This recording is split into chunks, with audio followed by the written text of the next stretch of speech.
kemenangan paling besar Daniel adalah di pasal 4 ini menurut saya. Karena raja yang menguasai seluruh dunia dirubah hidupnya dan memberikan kesaksian kepada semua orang. Ini adalah hidupku yang dirubah oleh Tuhan.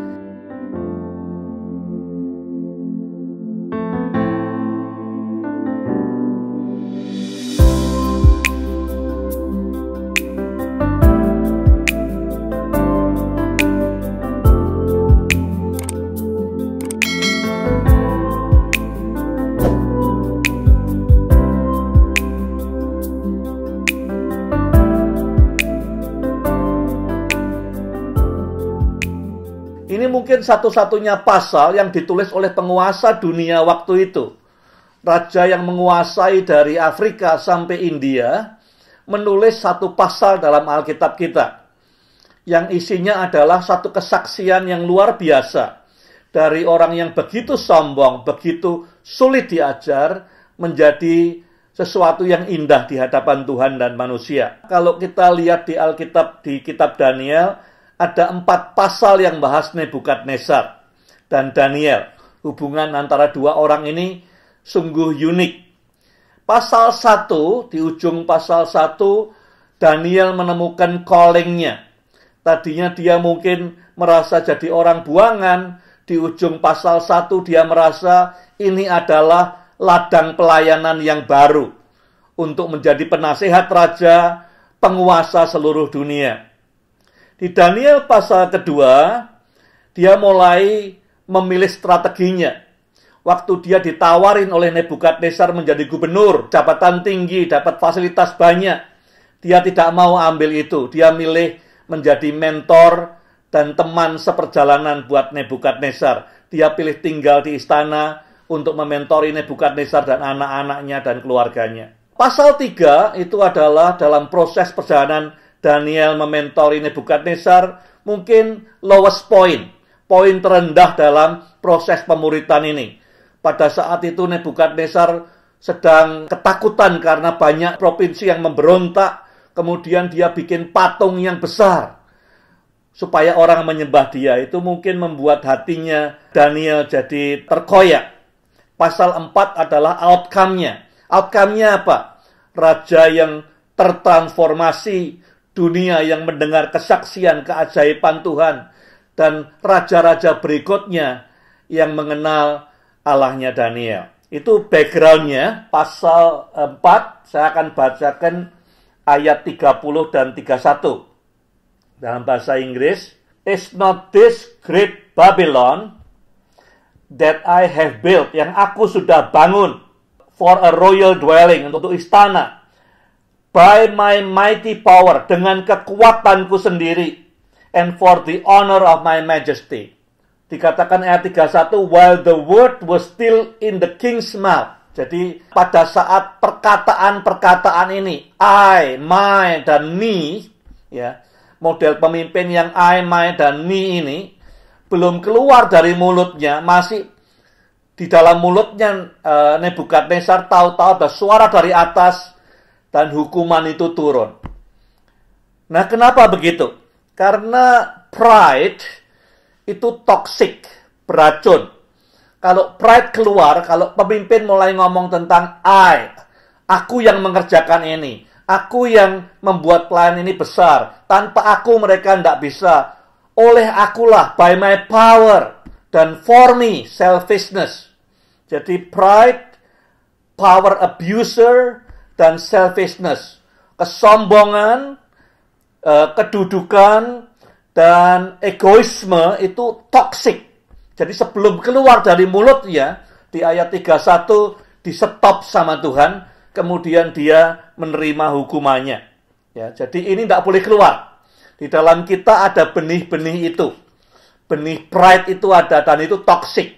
Kalau itu dibiarkan keluar dari mulut kita, itu akan meracuni organisasi, gereja di mana kita melayani, perusahaan di mana kita kerja.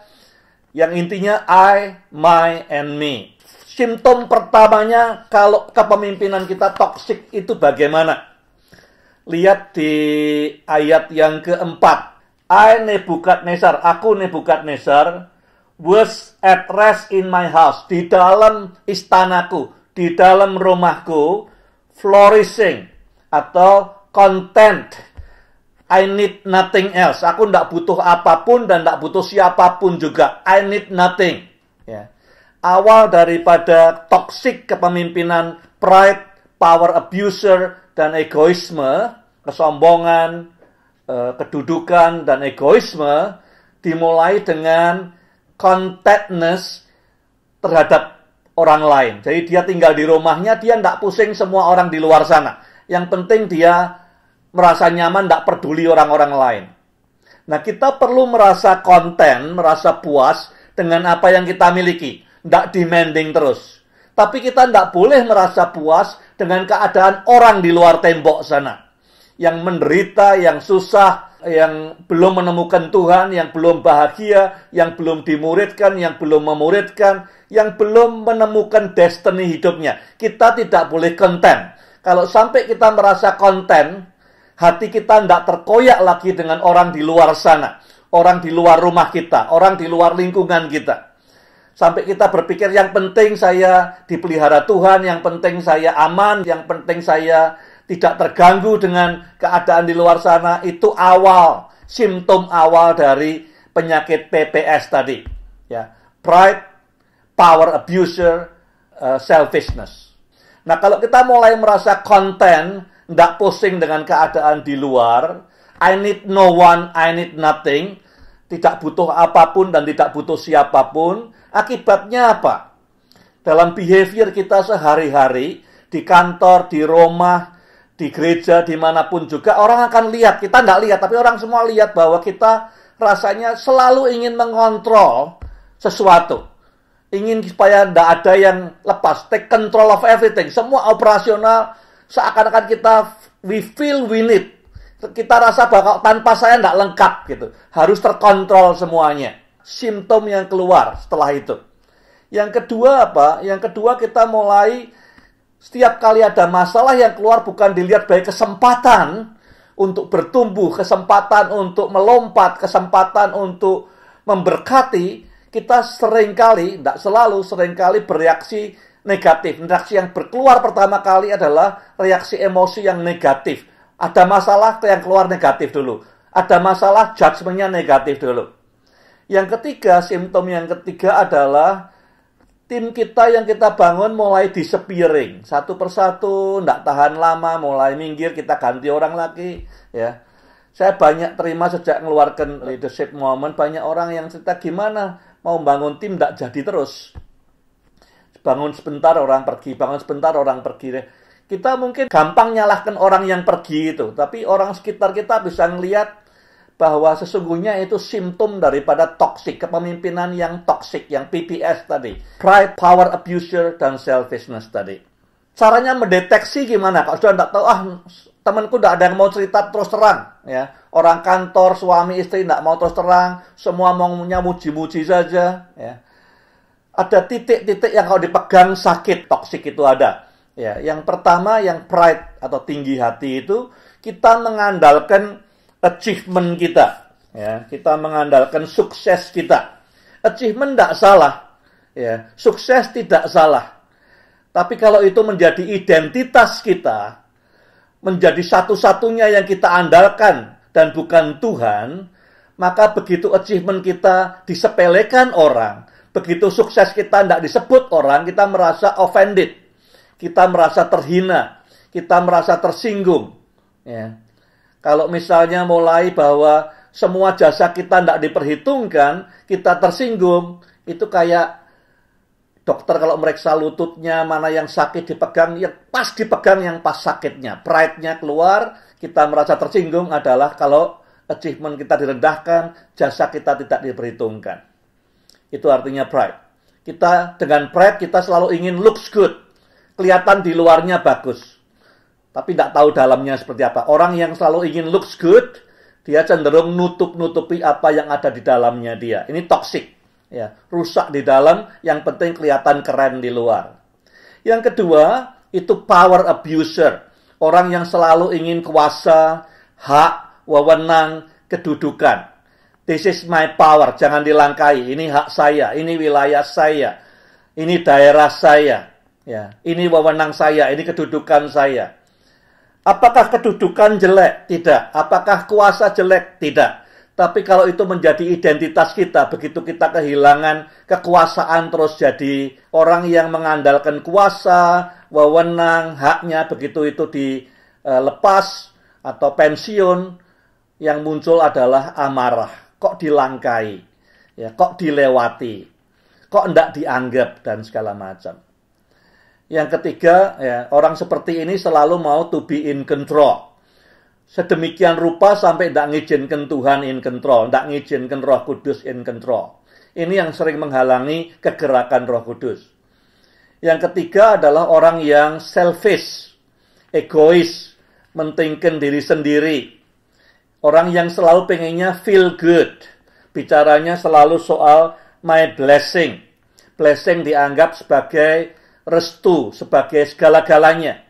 Kalau tidak ada blessing berarti Tuhan jauh, ada blessing Tuhan dekat. Kalau kita lama tidak dapat blessing, kita jadi bitter, merasa tertolak. Tuhan tidak sayang saya lagi. Yang penting feel good, looks good, to be in control. Jadi kalau mau ngecek, ya, minta Tuhan, tolong Tuhan supaya beri orang-orang untuk megang pain point dalam hidup saya. Saya rasa 3 pain point ini akan menunjukkan bahwa kalau kepemimpinan kita mungkin sedang toksiknya sedang tinggi. Ya, kalau kesakitan luar biasa. Kalau keadaan sehat, di mana pride-nya sedikit sekali, toksiknya sedikit, maka kita tidak merasa kesakitan. Kalau tidak dianggap achievement kita atau jasa kita, kalau dilangkai, ya, atau kalau misalnya orang lain yang sukses dan bukan kita. Tapi yang menghancurkan kepemimpinan kita adalah selalu mencari looks good, feel good, dan want to be in control all the time. Nah, ini yang terjadi outcome-nya di pasal yang keempat. Daniel itu luar biasa. Memang butuh 38 tahun. Raja yang menguasai dunia, yang tadinya nyembah dewa-dewa dan segala macam, menulis kesaksiannya. Awalnya dia bagaimana, dia dihukum Tuhan, dia ngaku jadi pemimpin yang transform, dirubah, dan transparan. Pemimpin yang rendah hati. Jadi kalau kita lihat di ayat 35, 36, 37, kalau tadi adalah, yang pemimpin toksik tadi adalah I, my, dan me, sekarang adalah he, his, and him. Ya. Baca ayat 35, 36, 37. Saya akan bacakan ayat 34 dulu. I, Nebukadnezar, aku Nebukadnezar, lifted my eyes to heaven, mengangkat mataku ke surga. Dan tiba-tiba aku dipulihkan pemahamanku. Ya. Kalau dia lihat kanan, lihat kiri, lihat bawah, dia tidak pulih-pulih. Begitu dia lihat ke Tuhan, fokusnya ke Tuhan, maka dia dipulihkan oleh Tuhan menjadi pemimpin yang berlawanan 180 derajat. Pemimpin yang otentik, yang dirubahkan dan transparan. Dia ngaku, aku sombong, aku salah. Ya, aku bertobat, aku dihukum Tuhan. Pemimpin yang tidak melewati 7 tahun seperti Nebukadnezar, dia akan sembunyikan semua dosanya, sembunyikan semua kegagalannya, dia akan pamerkan semua suksesnya saja. Yang kedua, dia menjadi pemimpin yang sehat, tidak toksik. Kalau toksik ditinggalkan oleh tim membernya tadi, sekarang tim membernya ayat 36 pada kumpul jemput dia lagi semua, berkumpul mengelilingi dia lagi. Dia menjadi pemimpin yang self-aware, sadar siapa dirinya, ya, take pulse setiap hari. Yang ketiga, pemimpin yang memuliakan Tuhan, honoring God and allowing God to take control. To be controlled by God, dikontrol, dikuasai oleh Tuhan. Tadinya dia pengen kontrol semua, sekarang dia dikontrol oleh Tuhan. Daniel greatest victory apa? Kemenangan terbesarnya dia. Orang bilang, waktu singa-singa mulutnya dikunci sama Tuhan. Menurut saya, that's great. Ya, itu miracle luar biasa. Paling banyak diceritakan di sekolah minggu. Tapi kemenangan besar, paling besar Daniel adalah di pasal 4 ini menurut saya. Karena raja yang menguasai seluruh dunia, dirubah hidupnya dan memberikan kesaksian kepada semua orang. Dia mengatakan kepada semua orang, semua bangsa, semua suku bangsa, ini adalah hidupku yang dirubah oleh Tuhan. Dia tidak malu-malu mengatakan Tuhan itu kekuasaannya selama-lamanya, dia paling hebat. Nah, saudara dan kita semua sebagai hamba Tuhan, sebagai anak Tuhan, biarkan buah kita berbicara tentang hidup kita. Jangan kita sendiri yang mendeklar, wah ini sukses gereja saya, ini sukses keluarga saya, ini sukses perusahaan saya. Let the fruit speak. Biarkan buah itu yang berbicara. Di mana-mana biar mereka berbicara, bukan dari mulut kita, tapi biar buah itu berbicara sendiri. Ya, kalau kita tidak punya buah, ya tidak ada yang bicara. Yang kedua, saya belajar dari Daniel apa? Ya, Daniel di pasal 4 dia silent. Yang cerita semua adalah Nebukadnezar. Tidak usah muji-muji Daniel, yang penting muji-muji Tuhan. Ini seperti God-sized vision. Begitu dia sampai ke Babylon di bab 1, ya, dan kemudian diangkat jadi penasehat raja, saya katakan tadi, dia berubah, dia mulai nangkep. Untuk dapat visi besar, dia perlu berjalan bersama dengan orang yang sangat visioner. Nebukadnezar itu visioner sekali. Dia ingin menyatukan seluruh dunia. Jadi Daniel yang muda milih, aku mau mendampingi dia. Aku mau tinggal di istana. Supaya ketularan menjadi visioner yang besar. Saudara, cari orang-orang yang visinya besar. Karena tidak ada pemimpin yang tidak ada visinya. Kalau saudara punya kedudukan sebagai pemimpin tapi tidak punya visi, itu cuman kulit saja kepemimpinan, tapi tidak ada visi. Ya. Visi itu define your leadership. Sebesar apa visi yang Tuhan percayakan pada saudara. Pada Daniel, karena dia berjalan dengan orang yang visioner, visinya jadi besar. Dia pengen seluruh dunia dengar tentang Yahweh. Dan dia tahu harganya mahal. Tapi dia rela bayar harganya. Saya anjurkan juga berjalan bersama orang yang visioner. Supaya nangkep hal-hal besar yang Tuhan mau kerjakan. Yang kedua, dia tahu harganya. Ya. Kemudian dia mulai surrender power and privileges. Ditawari jadi gubernur, dikasih ke Sadrah, Mesah, Abednego. Semua privilege diserahkan kepada orang lain.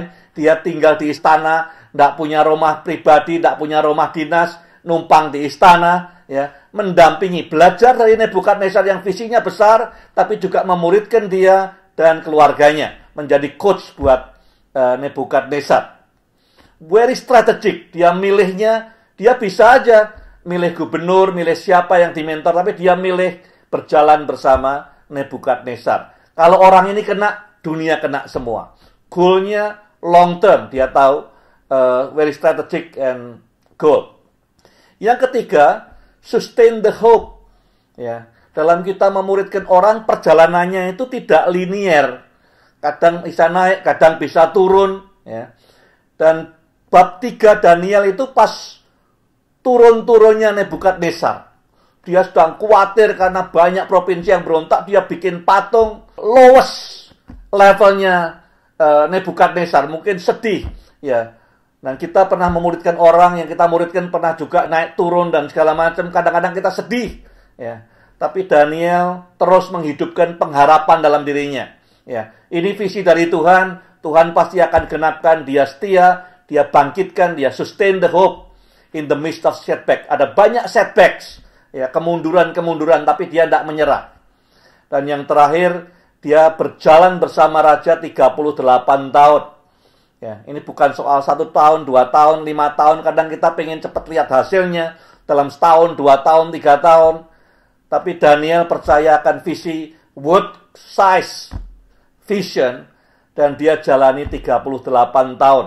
Mendampingi Raja, akhirnya dia lihat buahnya luar biasa. Ya. Dia terus invest, tiap hari dia invest. Di Nebukadnezar, di istrinya, di anaknya, di keluarganya, di pegawainya. Kita lihat di pasal berikutnya, semua raja-raja berikutnya kenal dia. Karena apa? Karena dia invest di pemimpin dan calon pemimpin. When we answer the call to lead, pada saat kita menjawab panggilan untuk memimpin, sesungguhnya we commit ourselves. Kita commit diri kita sendiri untuk memampukan pemimpin lain untuk bisa melihat mimpinya, visinya dengan lebih jelas, dan somehow menolong supaya mimpinya itu bisa terrealisir. Jadi pemimpin selalu adalah investasi di orang lain. Menolong pemimpin lain bisa lihat visinya lebih jelas dan menolong dia supaya bisa terrealisir. Kepemimpinan selalu invest di orang lain. Sestrategik apa kita investnya? Kepada siapa kita invest? Ceritakan pengalaman saudara menolong orang lain. Baik itu di rumah anak saudara, adik saudara, atau di gereja, atau di kantor, atau di pelayanan. Menolong mereka bertumbuh, memuridkan, menjadi coach atau mentor buat mereka. Apakah pernah melihat atau mengalami setback, kemunduran, seperti yang dialami Nebukadnezar waktu dibimbing oleh Daniel? The lowest point, dia bangun patung, menjadi sangat egois, tapi Daniel tidak menyerah. Dia tungguin terus sampai 38 tahun, mendampingi terus. Kalau sudah pernah mengalami itu, ceritakan, ya, bagaimana rasanya waktu dia di lowest point, orang yang kita bimbing. Anak kita, adik kita, saudara kita, atau pegawai, atau teman pelayanan. Bagaimana respon Anda waktu dia di lowest point itu? Apakah mau give up, atau jalan terus, atau bagaimana? Hasil akhirnya bagaimana? Pembelajarannya apa? Jadi ini yang ingin saya share satu dengan yang lain. Saling belajar lewat pengalaman ini. Tadi kita belajar dari Daniel, sekarang kita mau belajar dari saudara satu dengan yang lain.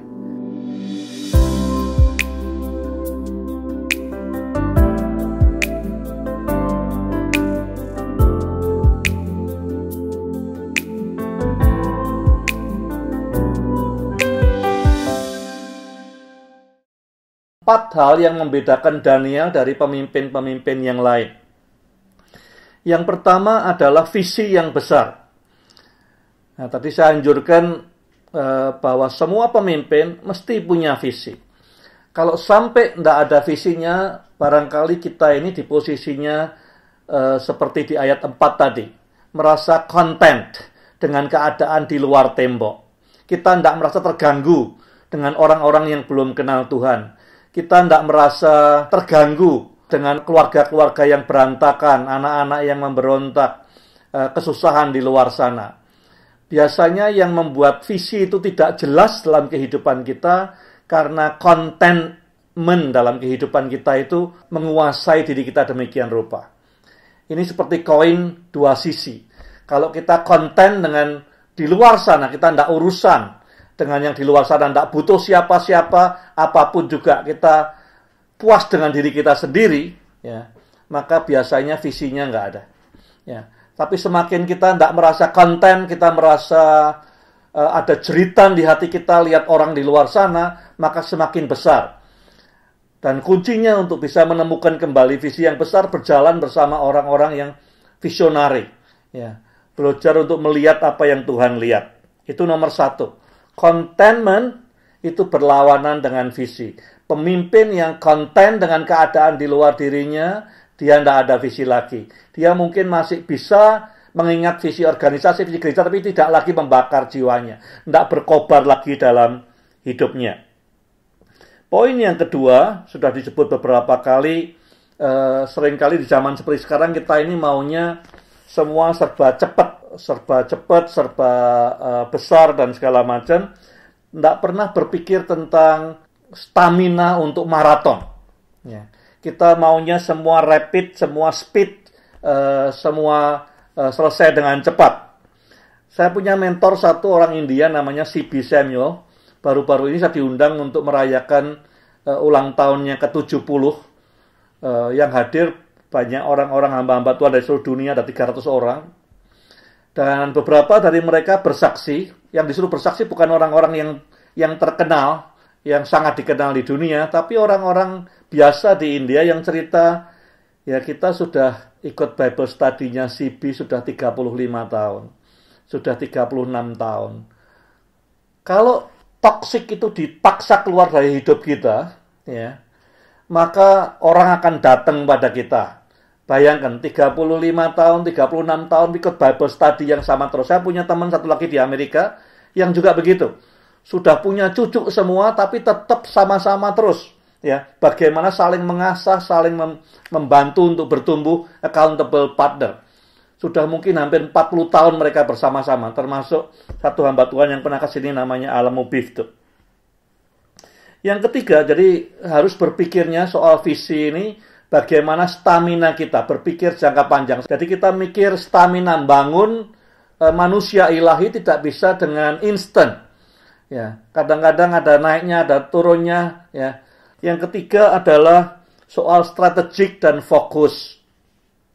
Kalau misalnya sudah mulai berjalan dengan visi yang Tuhan berikan, ya pertanyaan saya pertama adalah, apa visi itu ada dalam hidupmu? Apa ada visi ilahi yang besar dalam hidup saudara sebagai pemimpin?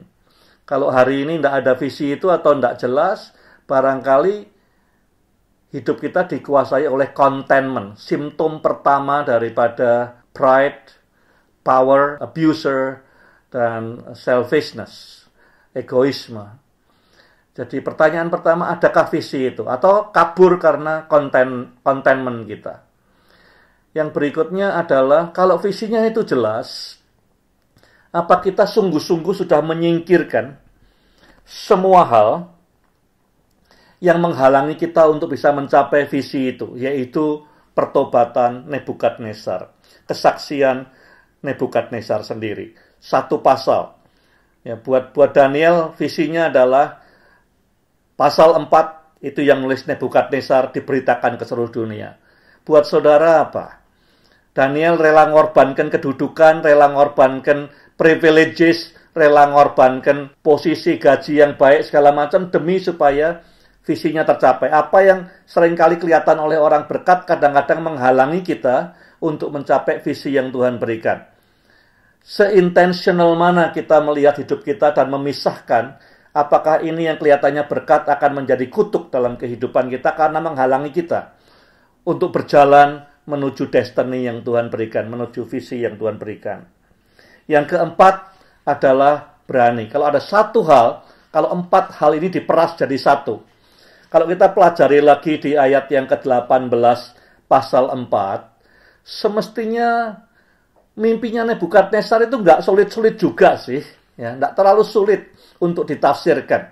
Kenapa semua orang lain, orang bijaksana lain, semua orang-orang pinter dikumpulin, tidak ada yang menyampaikan maknanya?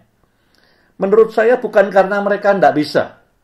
Tapi menurut saya karena mereka tidak berani, karena pengalaman dipimpin Nebukadnezar yang toksiknya waktu itu masih tinggi. Ya. Jangan-jangan kalau ngomong sesuatu yang dia tidak suka, bisa mati semua. Tapi Daniel beda. Yang bedakan dia, kalau misalnya diperas, yang bedakan dia dengan semua orang pintar di Babilonia waktu itu adalah keberaniannya. Ya. Berani untuk menyampaikan.